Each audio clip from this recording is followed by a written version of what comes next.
En voyant tout ce bois autour de moi, tout ça doit se transformer en un voilier complet.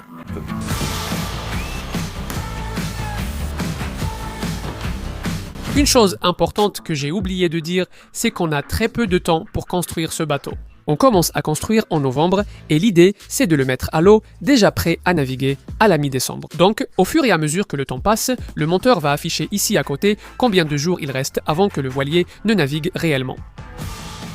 Ici, on a pratiquement 100% des matériaux du bateau. Ce sont 4 plaques de contreplaqué, qui est ce bois composé de plusieurs couches superposées, mais elles sont très fines. Il y a 3 plaques de 6 mm et une plaque de 10 mm. L'idée de ces plaques fines, c'est que le bateau soit extrêmement léger et il y a 2 secrets pour rendre le bateau très résistant. Tout ce qui sera collé ou assemblé recevra de la résine époxy, qui est l'une des choses les plus résistantes que nous connaissons ici chez Manual do Mundo. À plusieurs endroits, il y a encore un renfort en fibre de verre. Mais ce n'est pas tout, le bateau a aussi plusieurs points qui augmentent sa résistance. Et tout ça est fait en cèdre, qui est ce bois marron que tu vois au fond. Celui-là, oui, il est bien plus résistant que le contreplaqué. Mais il faut l'utiliser avec précaution, car chaque morceau de cèdre ajouté augmente le poids du bateau. Allez, au travail. La méthode qu'on utilise pour construire le bateau s'appelle le cousu-collé, ce qu'on appelle en anglais « stitch and glue ». En pensant à la fabrication d'un vêtement, tu te souviens du boravé sur le jean. On est à ce moment où la machine coupe le tissu, tu vois. Elle coupe les pièces d'aplat pour qu'on puisse ensuite tout assembler et coudre en une seule pièce. Comme pour les vêtements, ici aussi on a le patron de chaque pièce qui vient du manuel du bateau qu'on a acheté. On n'a pas pu couper au laser, ni dessiner avec un projecteur, ni rien, donc aujourd'hui on coupe à la scie sauteuse. Ça ne demande pas tant de travail que ça. C'est un contreplaqué très fin, mais on ne peut pas faire d'erreur, car cela restera toujours sur le bateau. Il y a un problème avec ce bois ici, regarde. D'abord, le contreplaqué. Tu vois, il manque de la matière à cet endroit. Il n'y a qu'une fine pellicule qui tient le bois, et ici, ça a éclaté. Regarde, il ne reste que la couche extérieure, et à l'intérieur, il n'y a rien. Ça affaiblit beaucoup la coque. Qu'est-ce que je pense qu'on doit faire? Réparer ici à l'extérieur. Cette coque aura 2 couches de fibres en dessous, donc ça va tenir. Ça ne cassera plus. Voilà, avec le petit porte-bonheur. C'est vraiment fou de voir le dessin en 2 dimensions et de penser qu'au moment où on va tout assembler, ça va donner un bateau. C'est étrange de devoir passer 24 heures là-dedans, mais allons-y. Une chose difficile à faire maintenant, c'est de marquer les trous. Là où on va faire la couture, il faut faire un trou dans une pièce, un trou dans l'autre, puis coudre. Si on se trompe par exemple de 5 mm, il y aura 5 mm de décalage d'une pièce à l'autre. Cela paraît peu, mais imagine ta portière mal alignée de 5 mm.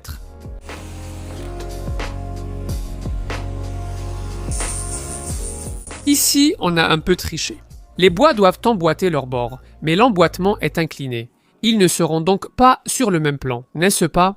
Une pièce de bois s'insère ici à environ 45 degrés par rapport à l'autre. Si tu penses au bord, c'est étrange, non. Imagine que celle-ci s'emboîte dans celle-là, arête contre arête. L'ajustement n'est pas parfait, donc il faudrait qu'on dégrossisse le bord du bois des 2 côtés pour qu'elles s'ajustent vraiment mieux, non? Que leurs faces soient bien l'une contre l'autre. Normalement, dans le cours de construction de bateaux que j'ai suivi avec le personnel de Madeira-Mar, ils font ça en utilisant cet outil ici, qui est un rabot manuel. Donc, il y a une sorte de petite lame en dessous. Au fur et à mesure que tu passes sur le bois, tu vas l'user. Tu vas enlever de petits copeaux de bois très délicatement.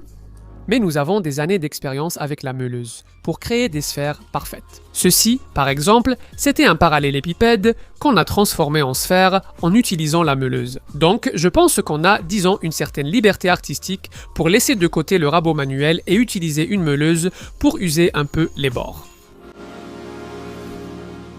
C'est tout simplement le moment le plus attendu de toute la construction du bateau. C'est l'instant où le 2D devient 3D. Maintenant, ça commence à devenir plus amusant. C'est la partie magique du projet. Toutes ces pièces sont plates. On commence à les assembler et elles commencent à se tordre, à se courber, formant un dessin en 3D. C'est le moment où le bateau commence vraiment à prendre vie. En gros, on passe un collier Hellerman Lacre dans les 2 trous, on serre un peu, on laisse un peu lâche pour pouvoir ajuster et le bateau prend forme entre nos mains. Ici, on a eu un problème au moment où on a fermé tous les colliers. La largeur de la plus grande partie du bateau devait être d'1,20 m et on s'est rendu compte qu'elle faisait 1,8 m, bien plus petite que ce qu'elle devait être. En mettant le bois et en forçant la largeur du bateau à 1,20 m, les deux extrémités, la poupe et la proue, se soulevaient et le bateau devenait complètement tordu.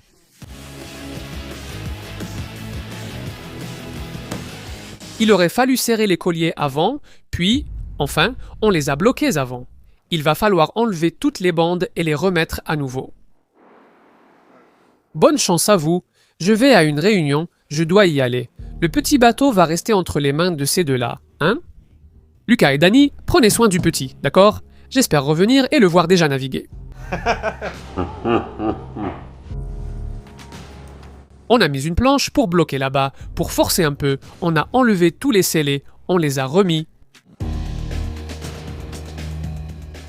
On a réussi à obtenir la géométrie idéale ici, mais il y a un petit problème.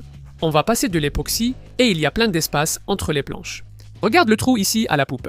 On a même dû mettre du ruban de l'autre côté pour que quand on mettra l'époxy, ça ne coule pas partout. Mais allons-y, hein? C'est l'heure de la colle. Jusqu'à maintenant, la structure du bateau est toute molle, mais c'est là que la colle entre en jeu. Pour assembler définitivement chaque pièce à l'autre, on va utiliser de la résine époxy. Il existe plusieurs formules différentes de cette résine, mais celle qu'on utilise ici, pour ça, c'est une résine extrêmement visqueuse, très épaisse, qu'on mélange encore avec de la sciure de bois. Ça forme une sorte de pâte marron, qu'on va appliquer sur les joints pour boucher l'espace qui existe entre les deux morceaux de bois. Mais ce n'est pas tout. L'idée est de donner une forme arrondie à l'angle entre les deux morceaux de bois, car sinon il est difficile de passer la fibre après. On remplit donc cet espace avec de la résine époxy, qui va le rendre très dur. Cela va servir comme une sorte de nervure pour le bateau, tant que cette petite pâte marron est encore humide, tant qu'elle n'a pas encore durci. On met la fibre de verre par-dessus, et c'est là qu'est le grand secret. La fibre qu'on utilise, c'est ça ici, d'accord ? C'est vraiment un tissu. Le grand avantage, c'est que c'est un tissu super résistant, n'est-ce pas? Donc, ces fils, si tu essayes de tirer dessus, ils sont extrêmement solides. Mais la fibre est flexible, elle est souple. Il faut quelque chose pour durcir la fibre, et c'est là que la résine époxy entre en jeu.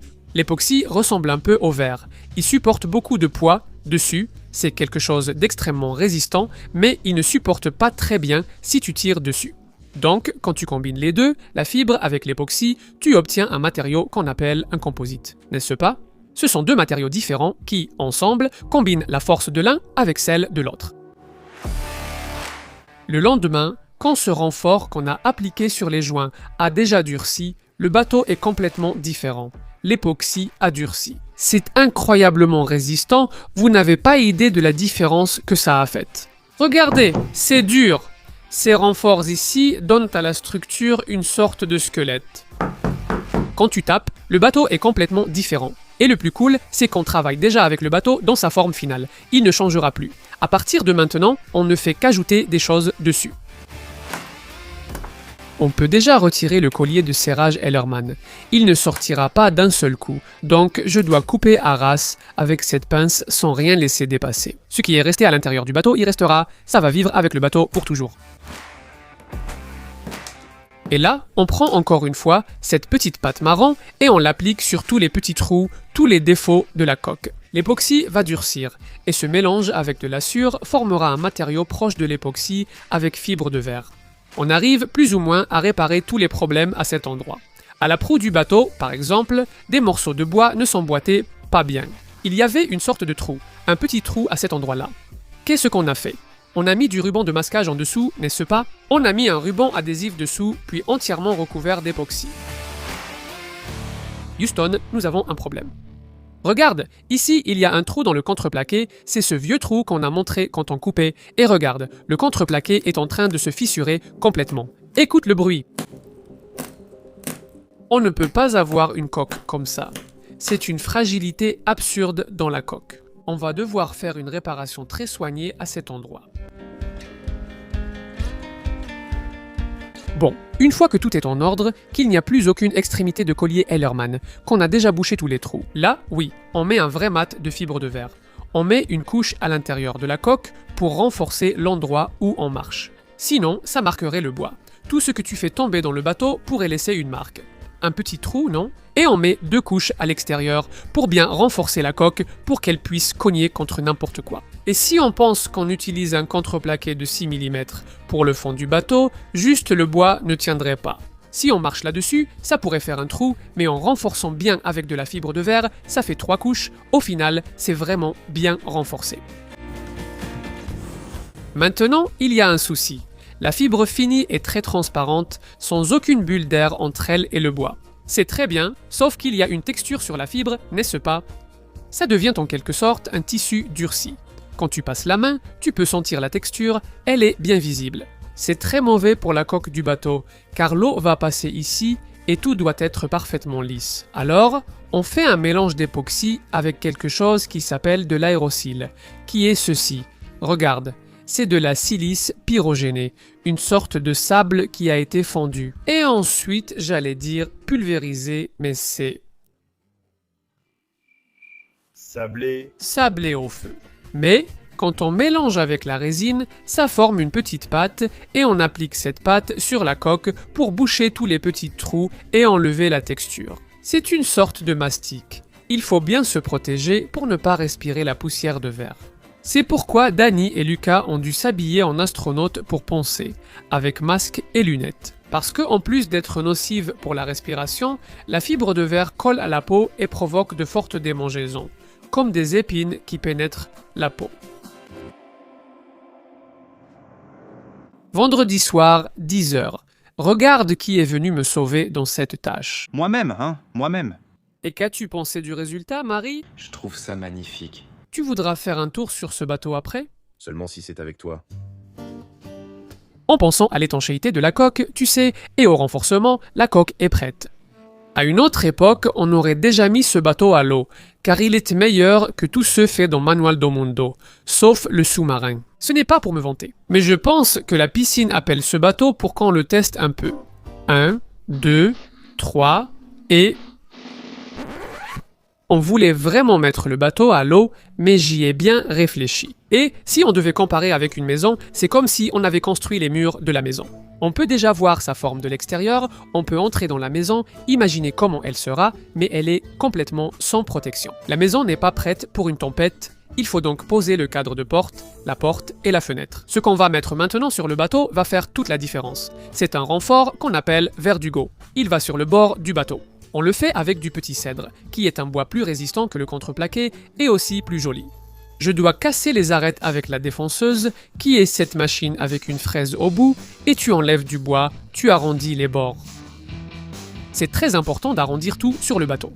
N'importe quel angle trop pointu, quand on le frappe, il casse, et s'il casse, l'eau va entrer, donc c'est une faiblesse d'avoir des arêtes vives sur le bateau, mais enfin, sur le liston, on va mettre une bande de bois à l'extérieur, tout autour du bord, et à l'intérieur, on va placer des petits blocs de 15 cm, espacés par des trous de 15 cm, puis on mettra une autre bande de bois.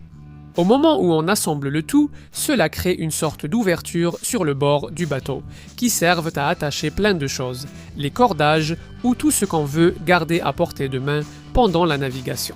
En plus d'être très jolie, pour moi, c'est la partie la plus belle du bateau, parce qu'elle donne l'impression que le bateau est extrêmement robuste. Il a été fabriqué avec un contreplaqué de 6 mm, mais quand on regarde d'en haut, c'est déjà autre chose, c'est un bateau costaud. Installer ce truc n'est pas du tout simple, parce qu'on ne peut pas utiliser de vis. Aucune vis ne doit rester sur le bateau à la fin, si elle n'est pas complètement recouverte d'époxy. D'abord parce que la vis rouille, ensuite, si une structure souple, comme le bois, contient un élément très dur, ce dernier endommagera la partie souple lorsque la structure sera pliée ou courbée. Sous le liston, à environ 10 cm plus bas, il y a un renfort qui sert à augmenter la résistance du bateau qu'on a aussi fait en cèdre. Et là, on n'a pas eu le choix. Nous avons percé la coque de l'intérieur avec une vis que nous retirerons ensuite. Mais c'est embêtant, parce que la coque se retrouve toute marquée, il y a plein de cicatrices à l'intérieur avec des petits trous de vis. Je dois vous dire que j'adore l'époxy, mais il met du temps à durcir. L'époxy, pour qu'il devienne bien solide, comme tu vois, il faut plus de 24 heures, donc tu ne peux pas penser ou faire confiance tout de suite à ce que tu viens de coller. Pour nous, c'est un problème parce que tout doit être très bien planifié. Demain, je dois poncer, puis coller une autre pièce par-dessus, attendre encore 24 heures pour poncer à nouveau, puis appliquer la fibre, mettre de l'époxy dessus, attendre encore 24 heures. Et ça, quand on parle d'un planning très serré, où il ne nous reste que quelques jours pour mettre le bateau à l'eau et le faire naviguer au vent, c'est vraiment compliqué. Alors, qu'est-ce qu'on a fait? Pendant que l'époxy était en train de durcir, on en a profité pour fabriquer ces petites pièces comme la dérive, le gouvernail, les bancs, qui peuvent être travaillés en parallèle. Une fois encore, il faut assembler les deux parties avec de l'époxy. Et certaines pièces, on doit aussi appliquer une couche de fibre de verre par-dessus, puis faire une finition avec de l'aérosile. En résumé, il faut plusieurs jours pour préparer une telle pièce. Les bancs du bateau et le support du mât, nous avons décidé de les faire en bois massif, car ils doivent être très résistants et cela donne aussi un bel aspect à la finition finale. Une autre partie qui est assez délicate sur le bateau, c'est d'aligner le mât. En haut, il est fixé ici, sur ce que nous appelons le support du mât, mais en bas, dans la coque, il y a un logement, et ces deux parties, le support et le logement, doivent être alignés. Le mât doit être parfaitement vertical et la pièce dessous bien collée à la bonne place. Nous allons utiliser un mât qui n'est pas tout à fait droit, je vais en parler un peu plus tard. Mais nous avons placé un niveau laser et nous avons ajusté en bas le support du mât. Bon, j'ai déjà trop parlé assise ici. Je dois aider les gars à finir ce bateau parce qu'on va devoir faire un test d'aviron avant de le faire naviguer. Allez, mettons encore un peu la main à la pâte.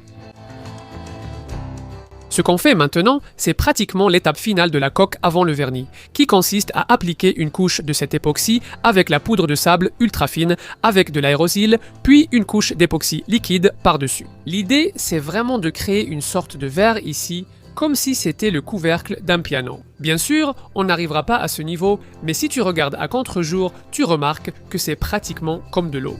Wow. On va vernir l'intérieur du bateau maintenant. Et cela a deux fonctions. La plus importante, c'est que la résine époxy ne résiste pas aux rayons ultraviolets du soleil. Donc l'époxy commence à se dégrader au soleil et le vernis protège. Celui-ci est un vernis avec une triple protection, etc. Mais il y a une deuxième fonction qui pour moi est encore plus importante. Je veux garder la couleur du bois à l'intérieur, sauf qu'il y a ces bandes ici et elles sont vraiment trop moches. L'idée donc, c'est de foncer ce bois qui est trop clair. Et ce contraste sera moins visible. 3 éléments manquent sous le bateau avant de le tester dans la piscine. Le premier, c'est un skeg. C'est une protection pour le gouvernail. Si le bateau heurte un obstacle, ce morceau de bois est touché avant le gouvernail. La quille, fine pièce de bois allant d'un bout à l'autre, remplit aussi cette fonction et sert de renfort structurel sur notre bateau. Le fond devient plus solide. Et, pour finir, il y a encore 2 dames de nage pour les rames. C'est cette pièce métallique que nous avons commandée à Gustavo, de Madeira Mar, qui sert à fixer les rames lorsqu'on manœuvre le bateau. Aujourd'hui, c'est un bon jour pour mettre le bateau dans la piscine, parce qu'il y a un vrai risque. Si on retourne le bateau et qu'on tombe dans la piscine, on va mourir contaminé ici. Jamais cette piscine n'a été aussi verte. C'est pas vrai, je pense qu'il y a déjà eu des jours bien pires. Maintenant, c'est pour de vrai, hein. C'est officiel, 1. 2. 3 et...